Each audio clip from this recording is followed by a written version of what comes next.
Tony has been a Toastmaster for over a decade. As a senior manager at IBM, he knows the importance of good communication and leadership skills in today's world. Toastmasters offer the opportunity to grow these skills, and so he started a Toastmasters Club along with several of his coworkers. Feedback is critical to skill development, and it's a cornerstone of the Toastmasters program. Participants all receive the gift of feedback each meeting. Equally important, though, is that they learn to give good feedback.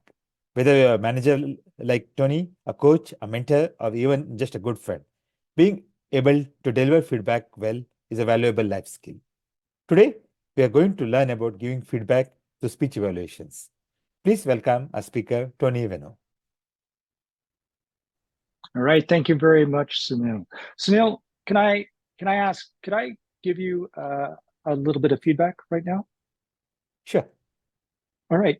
Sunil, when you were presenting my introduction, and just for everybody knows, I wrote that introduction and provided it to Sunil. As you were writing it, your eyes were dropping to the paper, and I'll have to say you did this quite well. You would look down and speak up many times. But here's a little trick I found with Zoom. If you put an online copy just over your Zoom screen right in front of you and you're reading it, on most computers, they can't even tell you're reading. It looks like you're just looking straight into the camera. So hopefully that might be something you might want to try next time. And you can just totally fool people. They think it's just coming off the top of your head. Hopefully that's helpful. Now, I do have another question. What was your emotional response there when I said, can I give you some feedback? How did that make you feel in that moment? I think I should answer it both as a Toastmaster and as a non-Toastmaster. If I was a non-Toastmaster, my first response would have been to be intimidated. But since I've been a Toastmaster for like 2 years now, it was like a welcome thing. So I was it was something I was looking for. It wasn't a surprise. All right. Well, excellent. I'm going to say, yes, that is one of the benefits of being Toastmasters. We do get comfortable with receiving feedback, but you are correct to point out for many of us, getting feedback can be a bit of an anxiety-inducing thing. We can get nervous about that. A lot of that has to do with basically the history of our own personal experiences getting feedback. Sure, we've all gotten report cards. Maybe we've gotten performance reviews at work. Or, there's the dreaded unsolicited feedback that you get from strangers on the internet. All of these things have, unfortunately, developed in our psyches this hesitation, this anxiety around getting feedback, which is really too bad because feedback is a gift. It is incredibly important in terms of us being able to improve ourselves and improve our skills. And so today I am going to talk about speech evaluations, which is one form of feedback that we give here in Toastmasters. But anything I'm going to say today can be applied to giving feedback in many different situations. So I'm hoping not only will you be able to use this for speech evaluations, but you will also be able to use this outside of the Toastmasters meeting in your everyday life in a situation where you find you need to give feedback, because doing it well can really benefit somebody else. So let me ask this question, and because I can't see everybody in the gallery view, feel free just to open up your mic and answer the question. When we give speech evaluations in Toastmasters, what do you think our principal objective is? To help the speaker? To help the speaker how? Improve their speech. To help the speaker improve their speech. Absolutely. That is one of the critical reasons we give the speech evaluations in Toastmasters, because feedback is critical to skill development. If you're familiar with Scott Young is an author. He's rather famous because he basically learned the entirety of MIT's 4-year software development course in 1 year. And he did it from home using their online courses. He took all the exams, 4 years worth of exams within that year, and achieved a passing grade. He then followed that trick up by going around and learning 4 different languages at a conversational level in 1 year. He spent 3 months in 4 different countries, one after the other, and walked in not speaking the language and walked out being able to hold a conversation. He has a book called Ultra Learning, which is all about developing skills quickly. And Scott says, feedback is the accelerant to learning quickly. The more feedback loops you can put into your skill development, the faster you will learn those skills. And so, yes, Toastmasters has known this all along. It's always been a big part of our program. And so definitely feedback is critical to skill development. And that's one of the reasons why we do speech evaluations. But it's not the only objective. What other objectives might we have?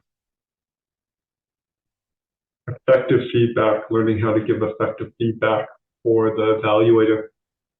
Absolutely. It is valuable to the person delivering the feedback. We develop our skills when we give it. We learn to deliberately practice giving feedback. We learn listening and critical thinking skills, particularly at the same time, being able to listen to the speech and then consider the meta implications of what's happening. How are they delivering? What is the actual content? How did they put it together while still listening to the speech? Very tough skill to do and something we get to practice.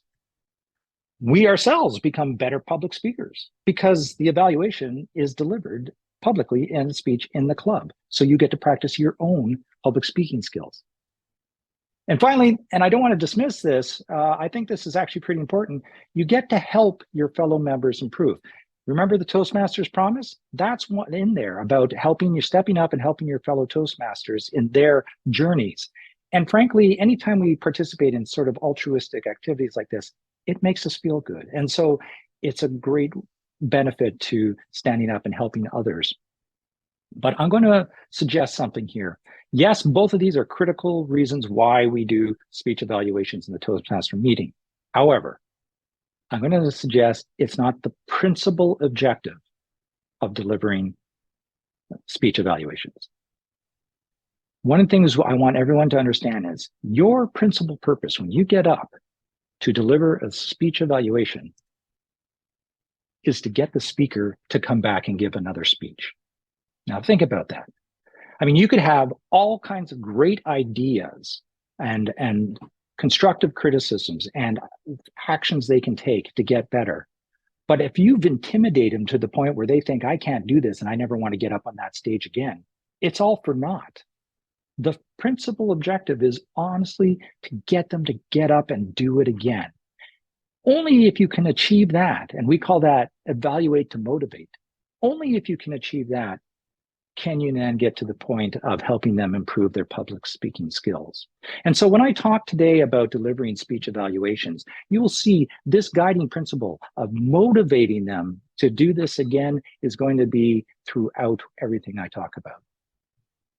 So we're ready to do a speech evaluation. Okay, we've been asked to do it in the club. What do we do? Well, in order to prepare for evaluating, one of the first things you need to do is to understand the objectives of the speech. You need to know what is the speaker trying to do with the speech? What's the reason for speaking? Now, in Toastmasters, we have of course, a program called Pathways. Each of those pathways have projects. And when they do a project, at the end of which they deliver a speech. So we can go and look up what was the purpose of their speech, what's the purpose of the project and the speech that follows it. But that's not enough. Individual speakers have their own personal goals when they deliver speech. Maybe they're working on their crutch words and they're really trying to tamper those down. If you're going to do a speech evaluation, I encourage you to speak to the speaker beforehand and find out what they're trying to achieve outside of just the project objectives. Now, you don't always get to do that. Sometimes that opportunity is not available and you have to proceed without it. But whenever possible, I do encourage you to try and talk to them and understand what they're trying to achieve. So let's say you now know what they're trying to achieve. What is it exactly you're going to be evaluating? Well, there's two elements that I like to think about it in terms of evaluating speech. I'm looking at the content and I'm looking at the delivery. The content is, in essence, what they said. It is, if you will, if the speech were written down on a piece of paper, everything on that paper is the content. It's the structure of the speech they chose. It is the words they chose to speak with. It is the flow of the ideas. Do they flow from one to the other? Do they have connective sentences in between? Or is it a disruptive change? I'm talking about this, suddenly I'm talking about this, and it's hard to follow. All this falls under content. But it's a public speech. They're doing it public speaking. And so delivery is a very important aspect. And that's the other thing that you will be reviewing. And that can include vocal variety, gestures, and languages. Are they connecting with the audience? Do they make appropriate uses of their notes? All of these things are part of the delivery of the speech. And so that is the second element that you will be evaluating. So we know what we're supposed to be looking at, but what are we looking for? Okay, when you're doing the evaluation, here's what you should be looking for. One, first, behaviors. You're evaluating their behaviors. You're not evaluating the speaker, right? You don't want to say, oh, you're funny. What you want to say is, when you said this in your speech, I found that really funny. So it's the behavior, not the person. We're looking for strengths. What are they doing well? What did they do that really talked to you? Maybe it made you feel something. Maybe it made you want to do something, or maybe it made you think some new thought. Whatever it is they did that you resonated with, you want to record those things down. And then we want to identify opportunities for them to become even more effective at public speaking. When we're doing this and recording these, one of the things I'll do encourage you to do is take notes, actually write this stuff down. But I will caution you, it's very difficult to listen and evaluate while you're writing. That's a very tough skill. It's hard for humans to do that, write and listen at the same time. So be concise with your notes, make them brief. You really just sort of want things that are going to remind you of what they said in their speech later when you kind of fill out the details. Some things like a quote, if you're trying to quote them directly, yeah, you have to write that out. But for the most part, you want to try and keep your notes brief so that you're spending more time listening and experiencing the speech. All right, so you've gotten all your notes, speech is done. Now you got to take these notes and turn them into an evaluation. So how do you do that? Well, first, you got to identify your points of feedback. What are you actually feedback are you going to provide to them? A reminder for speech evaluations in Toastmasters, they're 2 to 3 minutes. That's not a whole lot of time.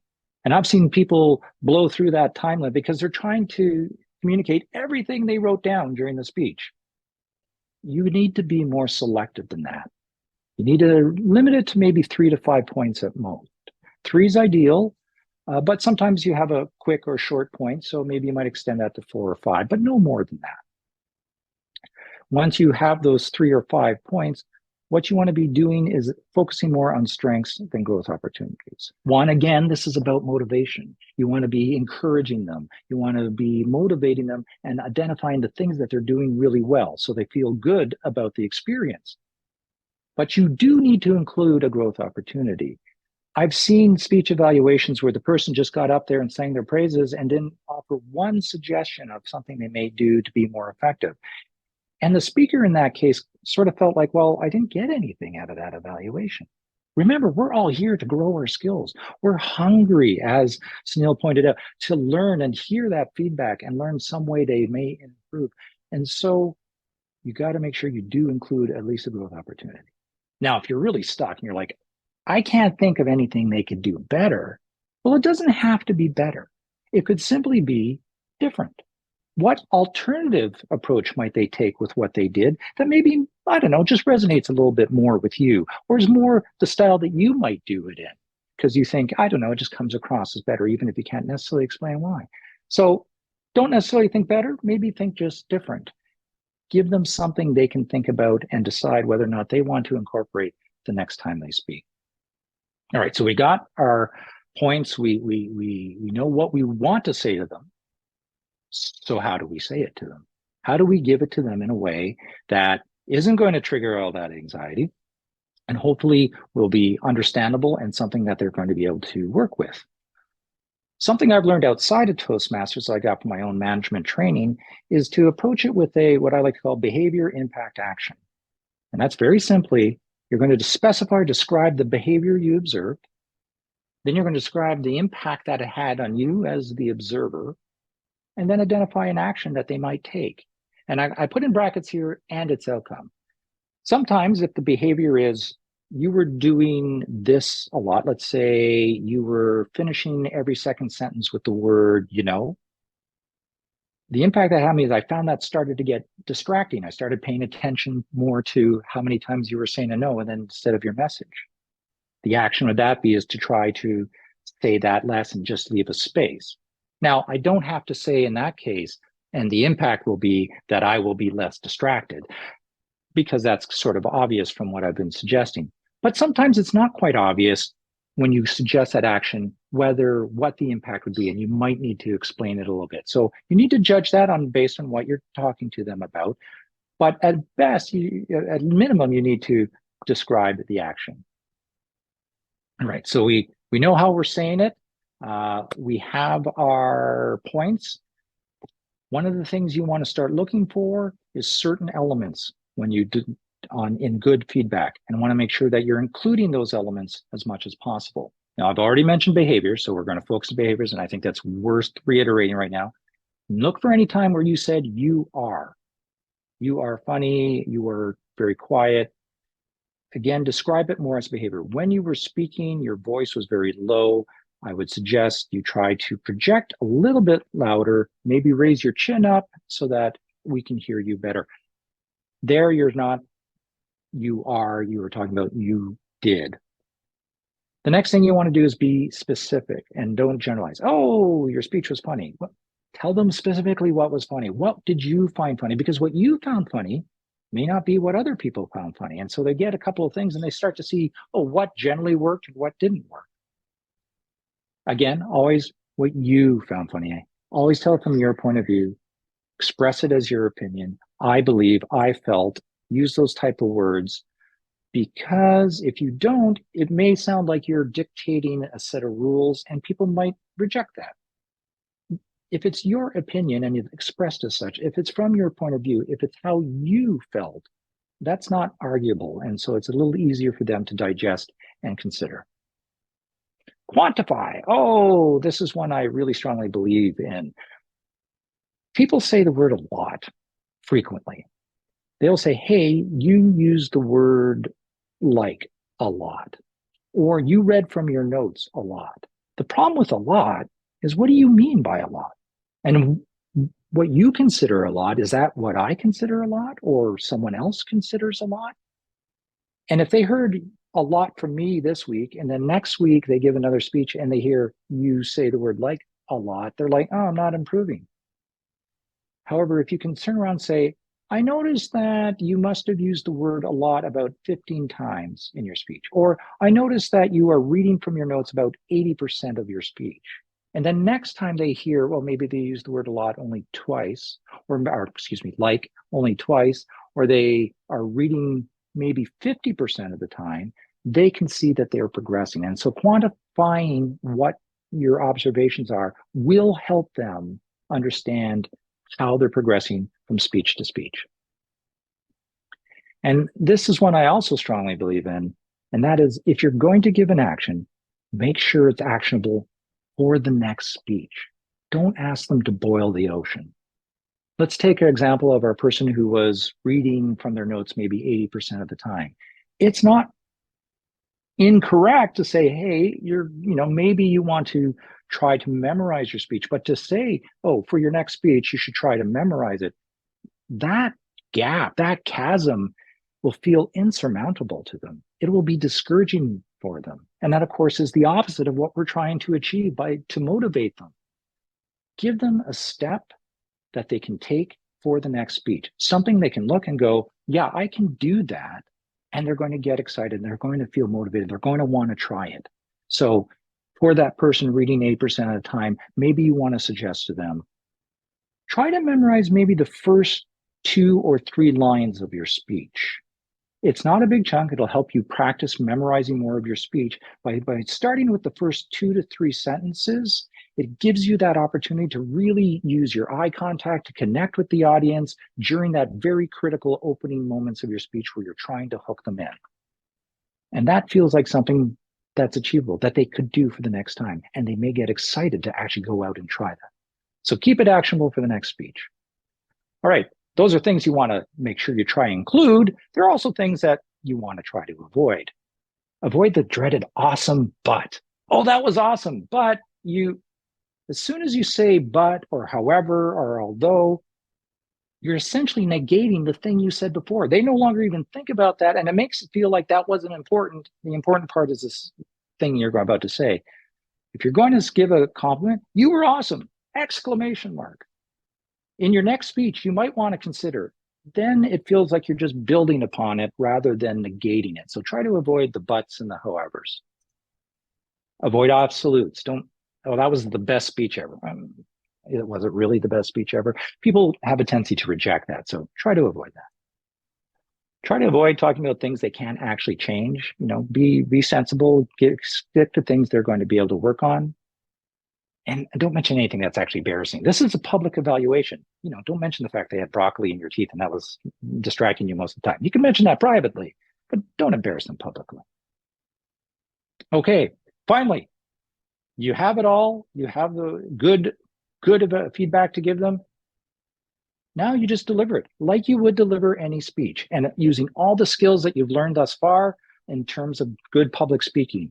Have an attention-grabbing opening, be upbeat, be positive, be motivating. When you conclude, summarize, but just stick with your biggest strength and your biggest opportunity. And what I like to do is always end on a positive impact. Let them know that you're taking something away from their speech, and that will, again, motivate them and make them feel like they're doing really well. So let me conclude just to say, remember your goal is to get them to do another speech. Express stuff from your opinion and your perspective. Include more strengths than opportunities. Try using the behavior impact action approach to expressing feedback. And remember, a speech evaluation is a speech. You use all the elements of public speaking when you deliver it. I just want to point out, we're going to get to practice right now. So we're going to have a test speaker, and we're all going to listen to them, and I want you to record your thoughts. Record some observations, things that they did well, opportunities they have for being more effective. And I'll collect some of those after the test speaker, and then I'll try and put them together in an evaluation to give you a demonstration of what I've been talking about.